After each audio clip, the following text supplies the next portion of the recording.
Hey, this is Tom Rowland from Saltwater Experience, and today we're going to be talking about fly fishing for tarpon. And in the Florida Keys here, you can see that we're up against some mangrove shoreline. We got beautiful clear water. It's very shallow. This is a perfect habitat for what we call the baby tarpon. And a baby tarpon can be anywhere from 5 to 50 pounds, and they love to live in environments just like this. When they're in the environment just like this, they like to eat things that are pretty small, like small fish, small shrimp, small crabs, and it lends itself very well to the fly rod because we can throw very, very small flies, make them land very, very easily in the shallow water and not spook the fish. When we're fly fishing, I like to do it on a skiff. And I like to do it on a skiff because it's very quiet. We can use the push pole and we can pull along here. We like to have the Mercury 115 on the back of this skiff because it's a very fuel efficient engine. We can go and travel. You know, the Florida Keys are 150 miles long, and in any tide stage we may have to make a big run to move from one place to another so that we can hit that tide just perfectly so that we can find these fish. So this turns out to be an absolutely perfect rig for that.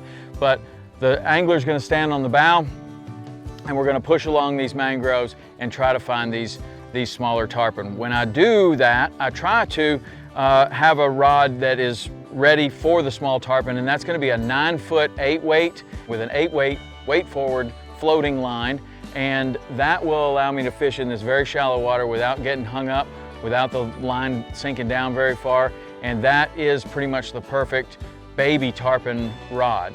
Now, there are other tarpon in the Florida Keys which are almost like a different species. They're a whole different animal, same species, but they are 60 to 200 pounds and they come through in a migration. The baby tarpon will live here almost year round. These other tarpon come through in a migration at certain times of the year. April, May, and June, great months for that. And when they do, they're on the ocean. They are also eating small things, and lots of people like to try to fly fish for these big giant fish. It is an incredible opportunity. It's almost exclusively going to be done out of a skiff just like this. And when I'm doing that type of fishing, I'm going to step it up to a totally different type of rod. I want a rod that is capable of throwing a small fly very accurately. That's the type of cast that's required for these big tarpon.